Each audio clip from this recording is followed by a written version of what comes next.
Well, good morning. I have 8 o'clock, so let's go ahead and get started. Happy Small Business Month for the month of May 2021.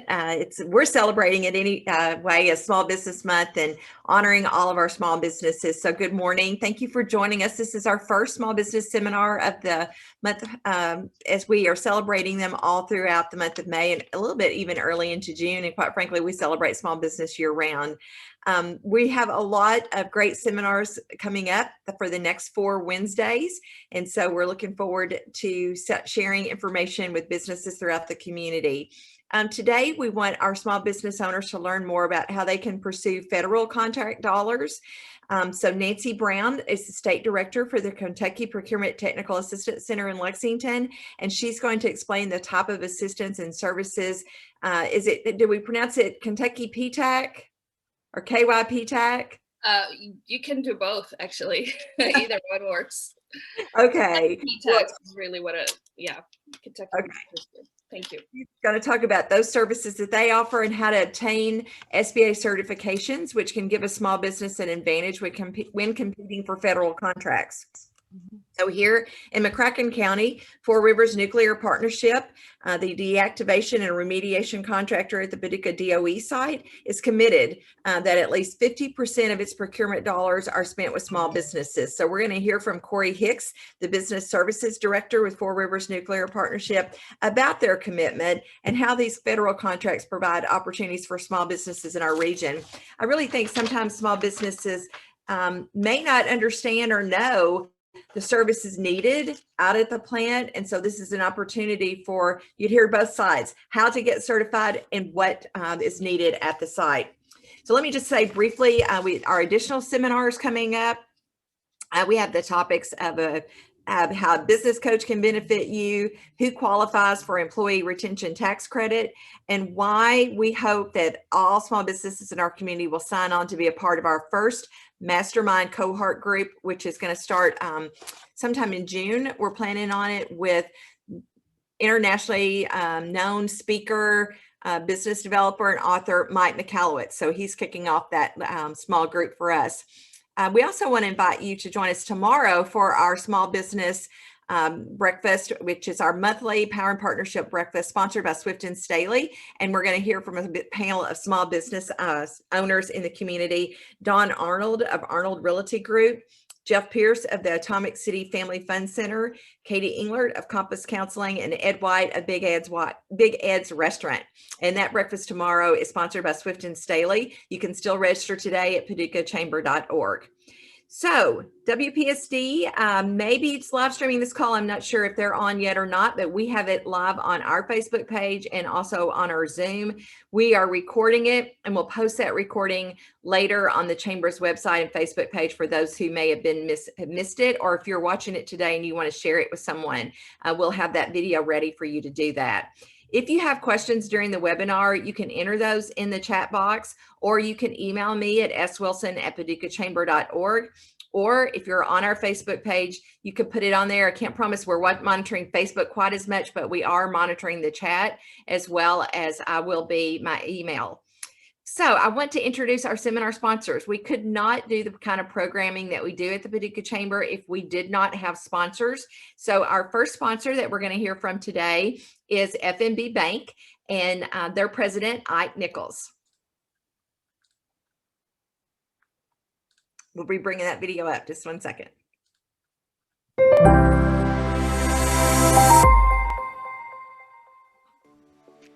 Good morning, everyone, and welcome to the Paducah Chamber Small Business Seminar. FNB Bank is a proud co-sponsor of the seminar series again this year. And on behalf of FNB, I'd just like to say thank you for taking time out of your day for joining the seminar today. I know the Chamber's got a great lineup for us this year, lots of great information, and I'd encourage you to try and join and log on for each of these seminar series this year. Again, on behalf of FNB, we appreciate everything you do as part of the small business community in this area. So thank you, welcome, and I hope everyone has a great day.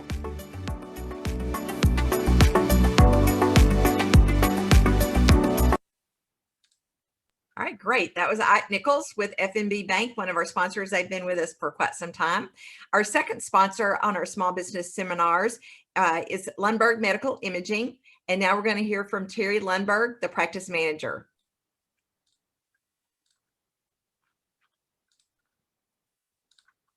Thank you for joining us today as we participate in a series of educational small business seminars. You know, part of the mission of Lundberg Medical Imaging is to support our area's workforce. And we do that by offering affordable imaging services in areas such as MRI, CT, X-ray, ultrasound, mammography, bone density testing, and 2D echo heart ultrasounds. We want you to keep more of your paycheck so you can provide those necessities for your family, as well as to do a lot of the fun things that our community has to offer. As a small business owner myself, I find that working on my business is most challenging because a lot of my time is spent working in my business. So kudos to you for being here today. Buckle up, take careful notes, and know that our area's Chamber of Commerce and myself as well, we're right here for you. So reach out to us anytime if you have any further questions. Enjoy. All right. Thank you so much, Terry Lundberg with Lundberg Medical Imaging. Terry is also a vice chair of the business of the Paducah Chamber for Education and Workforce. So thank you, Terry. Now let's get to our seminar and our speakers for today. I've already pretty much introduced Nancy Brown, but she is the state director for the Kentucky PTAC. She's a certified project management professional with domestic and international experience working for profit and nonprofit corporations. And Corey Hicks is the business service director for Four Rivers Nuclear Partnership, the deactivation contractor at the U.S. Department of Energy site here in Paducah. Corey also is the chair-elect of the Paducah Chamber Board of Directors. So I think we're going to begin with Nancy. And Nancy, we're going to have you go through your program, and then Corey's going to speak, and then we'll do some Q&A between both of you. So thank you. Nancy, take it away. Okay, great. Good morning, everyone. Good morning, Paducah, and everyone who's joining in and listening. Thank you for, I believe it's 8 o'clock in Paducah, so that's pretty early, but I'm very thankful that everyone is here. And I also want to give a shout out to one of our clients who happens to be Swift and Staley, that offers support services, which happen to be in the area, and they are 100% Hub Zone certified. So this is just really exciting to be here today and explaining the services that the PTAC does. So before I kind of dive into what we do, I want you to keep something in mind. I want you to think about, what the government does. And usually the government buys anything from pencils and papers to aircrafts and machines to support the Army and any Army activities. So the wide net of government contracting is huge. And you probably know that the government is not going anywhere. So there's always going to be the government is always going to look for more innovation. They're going to look for national securities or site cleanups or responding to a pandemic or helping with national recovery. And who's going to do all of that work other than the American businesses? So based on all the things that we know about government contracting, we don't think the government is going anywhere. The government is always going to be buying things such as goods and services, and they need the American people, especially small businesses, to support all of these efforts. So that's kind of what you want to kind of keep in mind when it comes to diving into or considering going into government contracting as a small business or even as a large business. I'm gonna share a quick slide if that's okay, to just kind of highlight the coverage that we have. So this is basically The PTAC, the mission of the PTAC is to help small businesses and large businesses get into government contracting or support any efforts that they may have in regards to whether it's helping with meeting supplier diversities, which is something that Corey is going to probably go into address. As you heard Sandra talk about, supporting the contracts that he has, and he has to meet 50% of those need to go to whether it's a small business or a diverse business. And what does diverse business mean? Well, a diverse business can be a women-owned business. It could be a hub zone business. It could be a veteran business. Any business that the SBA has designated as a socioeconomic, designated under the socioeconomic status. So businesses like that we consider diverse, or they come from a background that the government may deem as disadvantaged a business. These have opportunities to participate and dive into the government contracting world. And also any type of business. I'm not saying that only we want to hire minority businesses or disadvantaged businesses, but really these are the opportunities that the government, that small business can compete on and be very competitive when it comes to finding opportunities that are not from a really large pool of competition, but in a much smaller pool. Oops. Anyway, so what I wanted to talk about to you is, what does the PTAC do? So as I mentioned earlier, that the PTAC helps with the mission of the PTAC is to help businesses get into government contracting, and whether that's on a federal, state, or local level. The government has the program that we have is actually funded by the federal government in part, not all of it, but part of it, a huge part of it is funded through the federal government, or specifically the Defense Logistics Agency.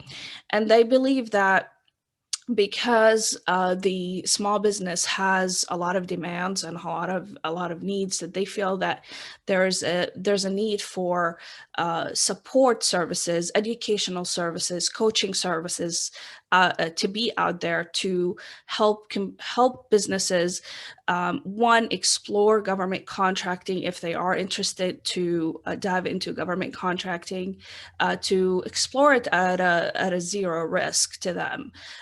You don't need to go out and hire someone to do it for you, or help you with it, or pay huge sums of money to dive into government contracting. We do all of that for free. And two, they help with the goal also for the PTAC is to grow. If you have some knowledge in government contracting, we can help you grow into the government contracting sector, explore new potential markets that you haven't thought about. We do that through whether it's the government research that we typically do when we start working with you, or we dive into just conversations and assessments to try to help you, like I said, whether to enter the market or stay in the market and be more competitive. So one of those things that you can leverage that I mentioned earlier is that you can, if you happen to be a small business and you happen to be in a great county that happens to be 100% hub zone certified, for example, or hub zone designated, that you can go out there and get that certification and start competing on contracts that are set aside for hub zone, as an example. And for those who don't know what a hub zone is, the hub zone stands for historically underutilized business zones. The program provides small businesses that are located in areas with low income excuse me, low income or high poverty, or also high unemployment rates, with contracting opportunities and up to 10% price evaluation, or you can call it a price break. So when you are in a hub zone and you decide to compete on a contract, there's a 10% price evaluation. If you were going to submit a contract and you went a little bit above the highest large business bidder, you have a 10% break to still be awarded this contract and perform it. So what does that do? That will help you with obviously economic development, make sure that you're competing on a business in an environment that may require you to hire more help.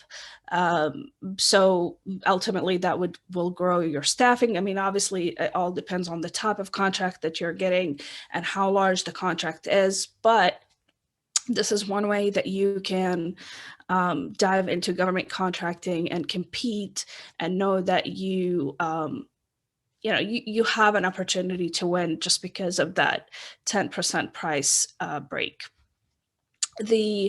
Another fun fact, that you may know or have heard or researched is that the federal government has awarded about $11.5 billion to HubZone certified businesses nationwide.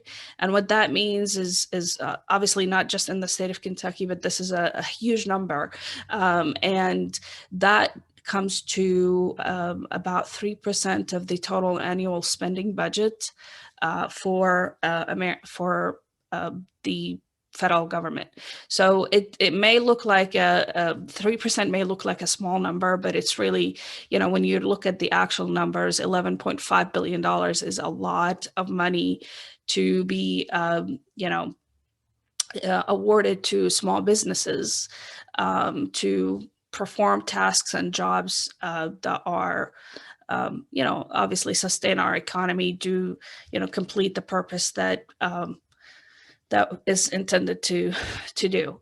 And then another thing is, I don't want to just only focus on HubZone. Obviously, there's other certifications out there that you can leverage. So if you happen to be a female who owns a business, there's certifications that you can leverage, such as the Women-Owned Small Business Certification that's also provided by the Small Business Administration. And another number here that I'll throw out for you is that the government awarded $26 billion of contracts to women-owned businesses in 2019, and that's above the minimum threshold that they were aiming for. So they're awarding more and more contracts to capable women-owned businesses, and that comes to be about 5.2% basically of the total annual spending budget that the federal government allocates to spend. So, and that's just two examples. There's obviously other certifications that you can utilize, such as the veteran-owned business, and that's also another 3% that's allocated. But also not only just the obligations, let's say, or the obligations that the federal government has towards small businesses, and those designations, the 3% designation for HubZone and the 5% designation, is not only mandated only for federal agencies to award to small business, but it's also mandated to large businesses.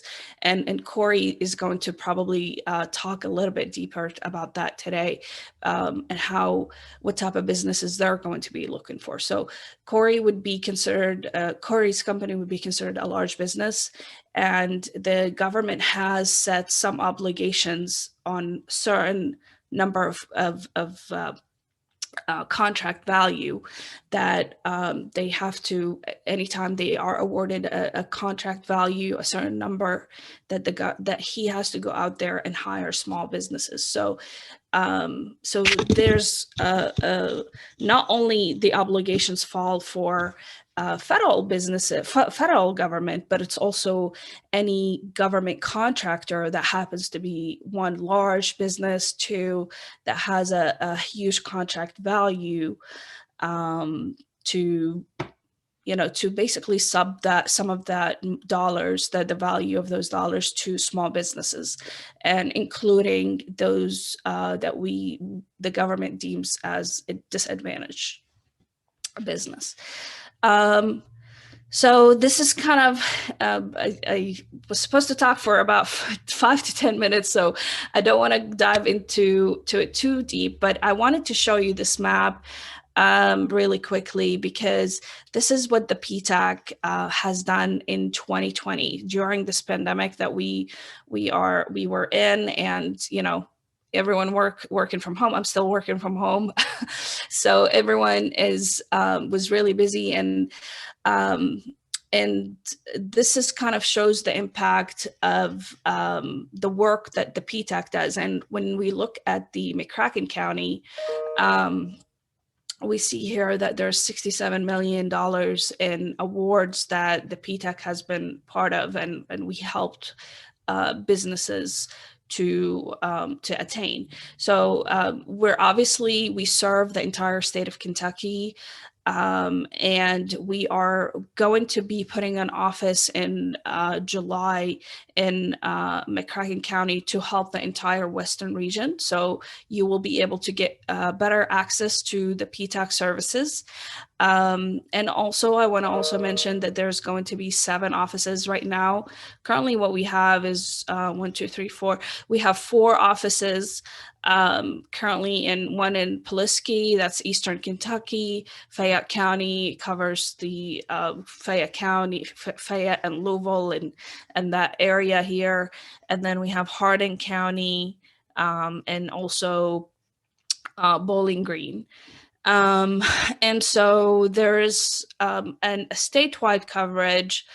You'll be able to get access to a counselor once you work with us. The way we like to do it, let me just show you how to become a client. So if you decide to ever work with us, to show you the roadmap and the tools, the things that you need to be a contractor ready with the federal government, or if you're interested in, doing subcontracting and you just want to learn how, we can kind of help you dive into that. So with the program funds that we have from the federal government and from non-federal resources, we get to have all of those services passed down to you for free.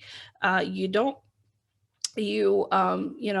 need to pay anything or do anything other than just register to become a client. It's a government mandate. We are required under the federal contract that we have to have a consent form, basically, that says we are allowed to work with you as a business.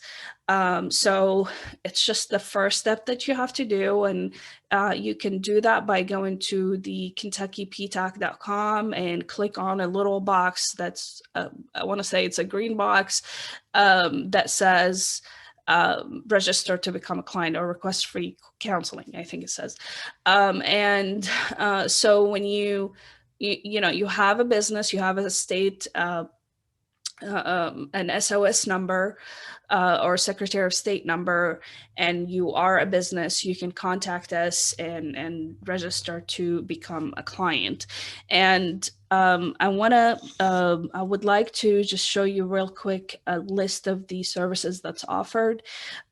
Feel free to take a screen cap of this, or I can send Sandra the slide. So, or you can also go to the PTAC website and click on the list of services, and it would just show you some of the services that's offered.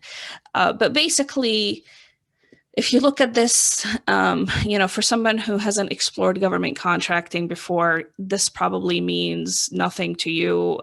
It's probably written in a language that nobody might understand, but each list here, or each service that you see, is listed for the purpose of making you a qualified business in the federal government and in the state and local government. So all of this training that we offer and the coaching is going to be available for you to utilize, and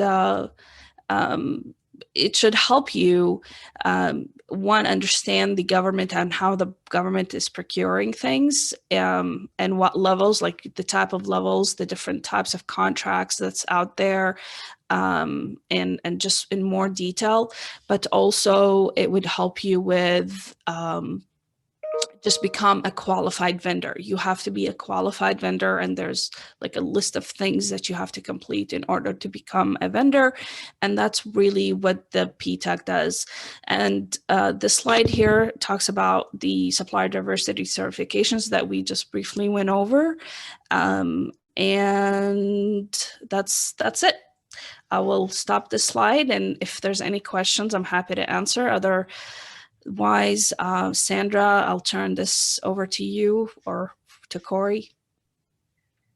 All right, I'm going to turn it over to Corey and let him follow up with how Four Rivers Nuclear Partnership. Obviously, when you talked about $67.3 million coming into McCracken County, that's a lot of money. And I know Yes. a lot of that is working through the DOE site. So Corey, as the prime contractor out there with Four Rivers Nuclear Partnership, can you fill us in more about how important small businesses are for you?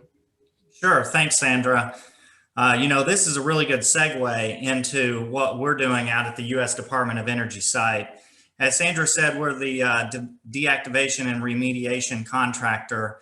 If you recall, the Paducah gaseous diffusion site was first built for national security purposes and then shifted its mission to U.S. nuclear energy purposes.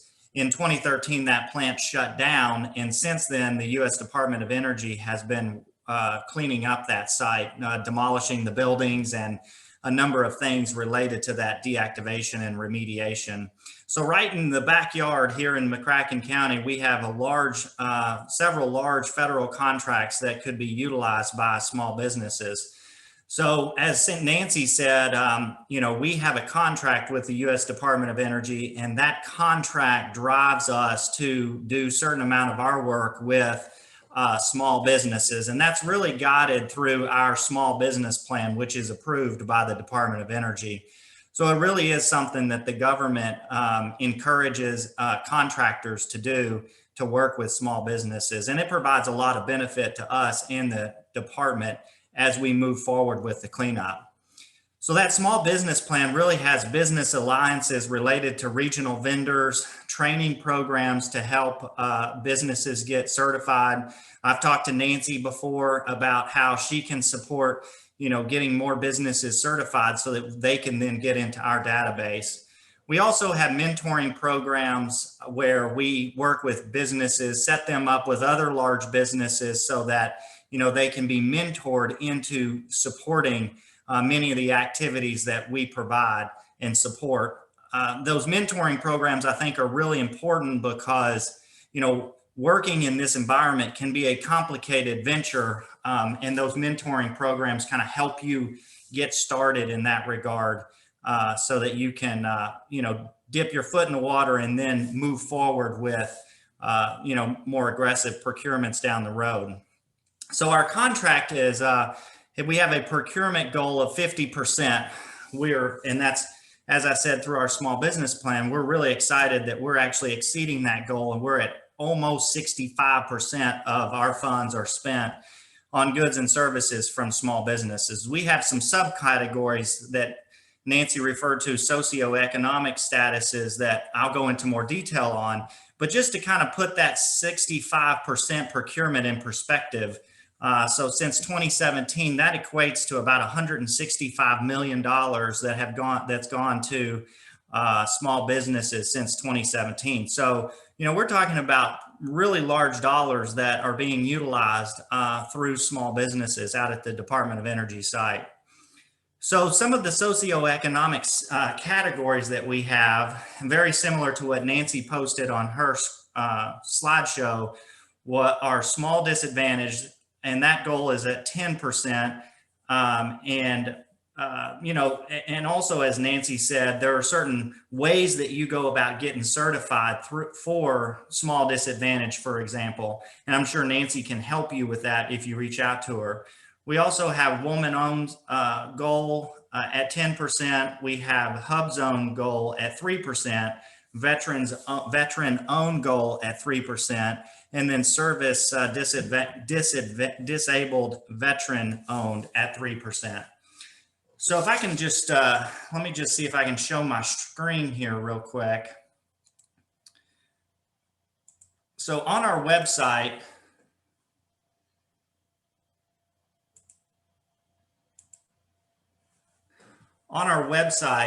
at fourriversnuclearpartnership.com, there's a tab here called Working with Us. And that Working with Us tab, you can go to small subcontracting opportunities. And it goes through the subcontracting goals that I just mentioned, but it also has some really good information about some of the things that we're doing and some of the subcontracting opportunities that might be available to small businesses. It also has a contact information email address, frmpprocurement@pad.pppo.gov, where you can reach out to us and ask questions about how you would, go about competing on anything, and then also certifications for these different categories. So one of the first things that we'll do is have a brief discussion with potential vendors about their representations and certifications. So that is that reps and certs, as we call it in short, is just who you are as a small business. And under the federal acquisition regulation guidelines, we have to have that reps and certs in place before we can, designate you in one of these socioeconomic categories. And so it's really important, even in advance, to go ahead and get those reps and certs set up. And you can do that through hard copy by working with us, again, through that email address that's on our website. Or I'd like to show you another website, and Nancy had this on her list as well. It's sam.gov. SAM stands for System for Award Management. So on sam.gov, you can go in here and you can create a user account, and you can, answer some questions and upload your reps and certs so that we can pull that information off of that website and then work with you through that. Just kind of one thing to think about, we are allowing, working through this process via hard copy, but, based on where we see things are going, we think things are kind of going more towards being completely online. And I think it would be good to go ahead and get involved in the SAMS.gov website. We usually check any type of hard copy information against the data that's in SAMS.gov just to make sure that it's all consistent as we proceed forward with doing business. So, I would encourage you to set up an account and go ahead and get registered through SAMS.gov.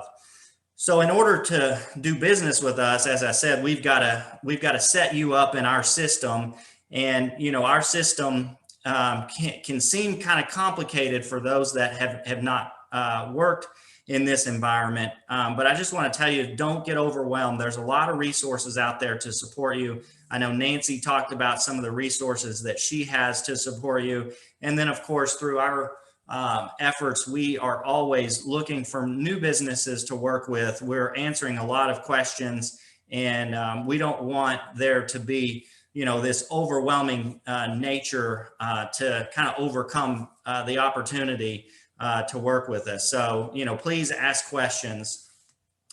Just some tips to think about as you're responding to solicitations. We issue our solicitations on our website, which I'll bring that up. if you go to subcontracting opportunities, I'm sorry, it's the procurement tab. So on the procurement tab, our active procurements are listed on this website. You can see right here, not too long ago, we had a procurement where we were looking for an expression of interest on a HVAC replacement activity.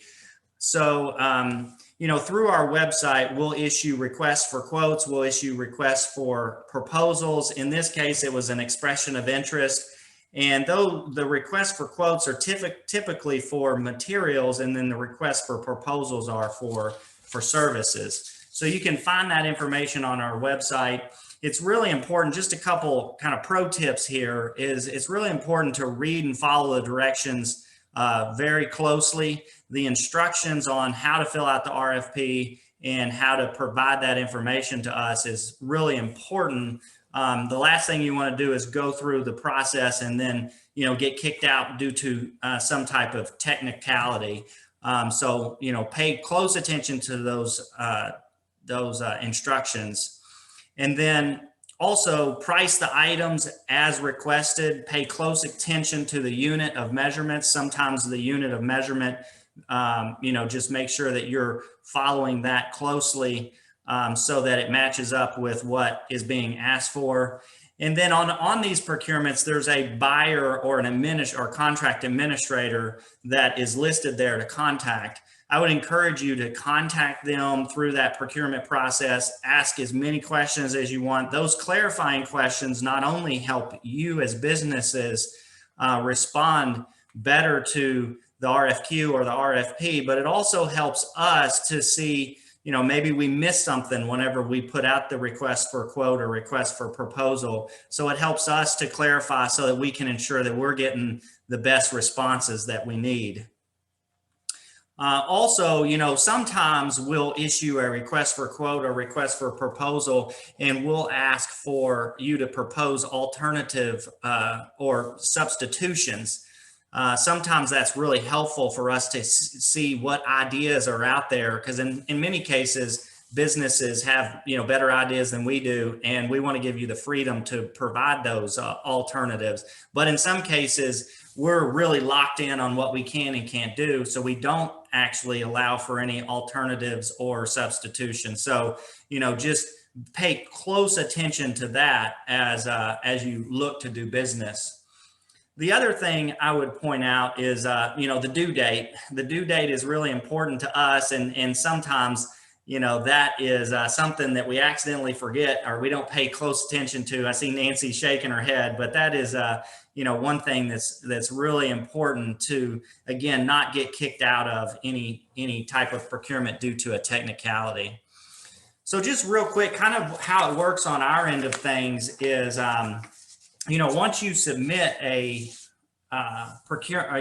respond to a solicitation, we have an evaluation criteria that we go through that's established by our project. So, you know, I oversee procurement, but there's a number of projects out at the site that have project managers, and then those project managers, they'll get the information from us and then walk through the technical approach that is being proposed by the people that are, you know, responding to the solicitation. So that technical approach is evaluated, and then depending on how the contract was solicited, it'll be awarded based on the lowest price, technically acceptable, or best value, depending on how the acquisition was released. So the lowest price, technically acceptable awards are awards with the lowest price, but technically acceptable to the project team. And then best value are for awards that demonstrate best value to the government and may or may not be the lowest price. So, you know, those just kind of an idea of how the solicitation may come out and then how the awards are evaluated. So we evaluate the proposals and quotes based on this evaluation criteria, and then, you know, we'll compare that to pricing to make sure that it meets the government standards of pricing for, you know, that particular activity. So I would say that Another thing to keep in mind is whenever you're going through this solicitation, you know, there's a chance you won't win on the first time. There, it is a very competitive environment, and if you don't win the first time, don't get discouraged.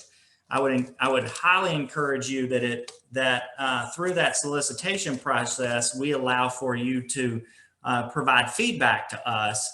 And then we'll provide feedback to you. So it's kind of a briefing after the solicitation where, we'll tell you, where your proposal was weak or where it was strong. And through that, you can improve your proposal next time. So sometimes people are reluctant to follow through on that briefing afterwards, but I think that briefing really sets the stage for you to be able to work on a better proposal next time. And, so I would highly encourage you to take advantage of that briefing. But just kind of wrapping up, again, through our website, you can find out additional information on how to do business with us. Like I said, we work with Nancy and other organizations to support businesses. The Chamber's been very fortunate to put on a small business or the Business Expo. And then through that, we did a small business seminar where we talked to businesses in detail about how to get more involved with the contracting that's going on. And then, of course, as I mentioned, SAMS.gov is also another good resource where you can get your information populated so that you can do business with us. So, I think there's a lot of opportunity in this field at the state level and also at the national level.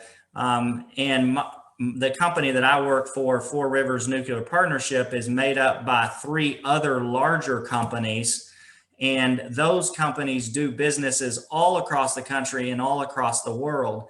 So, you just think about getting tied in with Four Rivers Nuclear Partnership, maybe winning an award and then doing a good job with the work that you were asked to do, then that's going to get recognized by the U.S. Department of Energy, who has, projects all over the country. And it's also going to get recognized by these 3 large international companies that are always looking for, companies to put in their Rolodex so that they can work closely with businesses on other projects.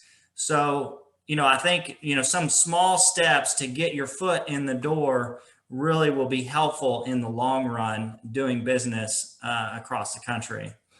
So with that, Sandra, I'll be happy to answer any questions that anybody might have. Okay, well, thank you all so much. Is there anything out there, Corey, that you guys, people just might not be thinking of, like when Nancy talked earlier about the wide net of government contracting, is there some odd supplies that you might need that people might not be thinking of? Well, I guess I would answer that by saying we buy, but there's 3 main contractors out there at the site: Four Rivers Nuclear Partnership, Mid-America Conversion Services, and Swift and Staley Incorporated. We're the largest doing the deactivation remediation, and Mid-America Conversion Services does the depleted uranium out at the site, and then Swift and Staley does the infrastructure, which is kind of like your IT and things of that nature. Between the 3 of us, we buy about everything that you can think of. And when I mean everything, I mean it's kind of like a small city out there as it has been referred to in the past. But, just on our website, there's some specific things: administrative support, records management. We do some IT support. Swift and Staley also does a lot of IT stuff. Waste transportation, as we tear down these buildings and do deactivation activities, we're in the business of generating in waste and moving that stuff out. So that's a big area. Laboratory analyses environmental monitoring, laundry services is actually, in some instances, we provide laundry to, or, clothing to our workers. So we have to do some laundry. So, I mean, it really is, we do about purchase and subcontract a lot of things out there that we would love to have more people involved with and in helping us meet our goals. Great, thank you. I just was thinking about things that you said, like office supplies. I'm guessing even like from trash bags to just everything that you possibly need could be purchased from a Hub Zone company. Yeah, absolutely. Office supplies, rental equipment, and purchases related to that equipment. We're doing maintenance on that equipment. We have to do preventive maintenance, oil, filters, any of those types of things. And again, I can't stress how important it is to get in that process so that we can get you in our distribution, so that when something comes up, then you'll know to bid on it. Great. You mentioned our Small Business Expo. We are planning to have that. We have the date set of October 21st. And so, Nancy, you've been down for that before. By then we feel like we should be able to do it in person. And so we have the Expo Center reserved for that again, and Atmos Energy will be there with us as our key sponsor. So we're looking forward to having it. We'll be reaching out to our own small businesses about participating in that, and we may have some seminars there. Again, I think we've tried to get the word out as much as we can about how important these certifications are, and it's potential business for small businesses that to help them get to the next level, quite frankly, to increase their business. Nancy, I want to go back to the new office that's opening up in McCracken County in July. How would we find out more information about that, or how would someone in our community that may want to connect with them? That's a really good question. I think the best way it's going to be is to just introduce that person in July, and just say that's, his or her contact information. And as far as the specific office, that's still in, we're still in negotiations to lock in a location, so someone can go and visit, once we all go back to normal, obviously.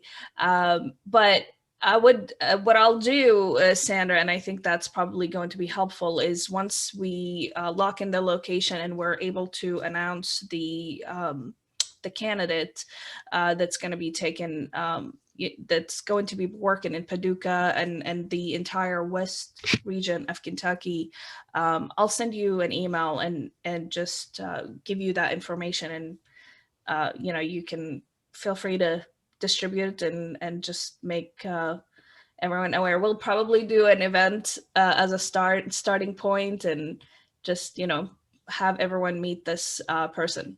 Well, we'll be happy to help host that for you, Nancy, to make sure that, because I know you're saying you will have a staff person locally. Yes, that will that's the staff goal. The county office. Yeah, and because we see a huge opportunity, Corey mentioned this as well, we see a huge opportunities. I'm not satisfied at $67 million. I feel that there's more markets to tap into and more opportunities for small businesses to dive into the government sector. So we feel that putting someone in the west region of Kentucky is going to help logistically, because we're located in Lexington and it's hard for us to travel all the time to Paducah. It takes me usually 2 days to travel back and forth, so it just makes things easier.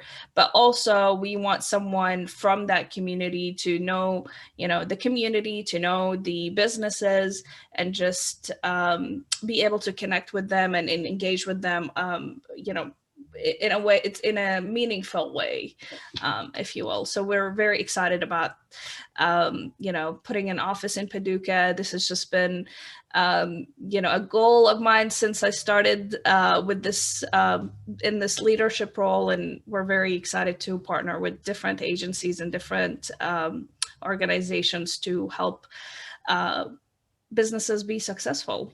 And I like what you said, Sandra, is that this is a really great opportunities for businesses to grow. And I want businesses to think about this opportunity as a growth market.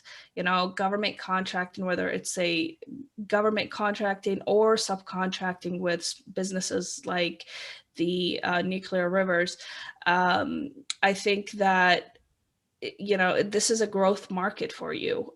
You've done your job really well. With the private sector, you've done a great job with building a client base, but you want to grow. And so this is a great opportunity to explore and provide those services, to the government and to businesses who are connected and working with the government as well. Well, I would just echo what Nancy said about, an office here in Paducah. I think that's a great thing, that service that's being provided. We try to work with businesses on obtaining the socioeconomic status, but, Nancy and her organization has a lot more experience doing that than we do. And sometimes we see businesses that apply for our solicitation, and we know that they have this socioeconomic status, but they haven't gone through the efforts to get that formal designation. And, had they have gotten that formal designation, it would have helped us and it would have helped them. And in some cases, our procurement process is actually a little bit simpler when you have that socioeconomic status, because we can work directly with those businesses to do procurements. So it streamlines things, and it does make things a lot easier. Yeah. I would also kind of put a plug in for the Business Expo that Sandra mentioned earlier as well. That is an excellent opportunity to bring your product to to one location. And we have people there that, go around and look at those products and think about how this could fit, for what we're working on. So it is really an opportunity to put yourself in front of potential, vendors that might need your goods and services. Mm-hmm. Yeah, and Corey, I want to echo the process. You talked a lot about the process. I think that it's not, the mindset sometimes is that we, as business owners, we can be also the salespersons. And so some businesses think, okay, this is all about cold calling, we're going to pick up the phone and just bug, businesses. And it's not that way. I mean, it works in the private sector sometimes, but you want to think about, what do I need to do? What is my to-do list here? What's the checklist that I need to complete? And who can help me with this? And one of the organizations that are ready to help you with is the Kentucky PTAG. And this is a shameless plug, but the really, you want to kind of think about when you start with government contracting or subcontracting, you want to think about, okay, there's a process. I can't deviate from this process. I can't just tell Corey that I'm a woman-owned business. I need to go get that certification. I mean, I'm sure he believes me, but the government needs to have records in place that says that I am in fact 51% owned and controlled and operating under that business. So there's a huge difference with saying, I run, I am the business owner, and having a validation or a paper that says that you are in fact that business owner who happens to be a woman-owned business, as an example. So just think about those things and reach out to me. Feel free to reach out to me and go ahead and register on the website and ask for the help. We give you all the tools that you need. We're, federally trained. So the training that we get is going to cover all areas of government contracting, from what is SAM.gov to how do I close this contract. So just kind of think about that, and we're here to help. That's why we're here. Great. Thank you guys so much. I'm going to, Nancy, your kyptac.com. Yes. kyptac.com. Yes. I think I put it in the chat box. Yeah, I see it here. Yes. I put it in the chat box. So just simply go in and request free counseling and we'll get you started. All right. And then as soon as you get your person in McCracken County and that office open, let us know and we'll help get that word out. And then if everyone would put October 21 on their calendar, that's the date for our expo. Let me make sure that's right. I think that's what I just said earlier. So we'll be reaching out to all of our small businesses, and then we'll be reaching out to you about being there with us. Corey, frnp.com. And was there a certain place they go to? That one more time on that. So it's fourriversnuclearpartnership.com, all spelled out. Okay. And that's where you can go find information. FRNP procurements at pad.pppo.gov for questions on our efforts. That's an email address. And I'm actually typing it into the chat right now. So you can see FRNP procurements at pad.pppo.gov. Okay. All right. Thank you guys so much for your time this morning, for kicking off our small business seminars for the month of May. And what a great way when you talk about 67.3 million spent in this area with these kind of contracts and how you want to increase it. We want to be there to help you do that. So thank you so much for joining us, Nancy and Corey. Any closing comments? All right. Say thanks. Okay. Thank you guys. Have a great day. Thank you. We appreciate your support very much. Good to see you both. Thank you. Bye-bye. Bye.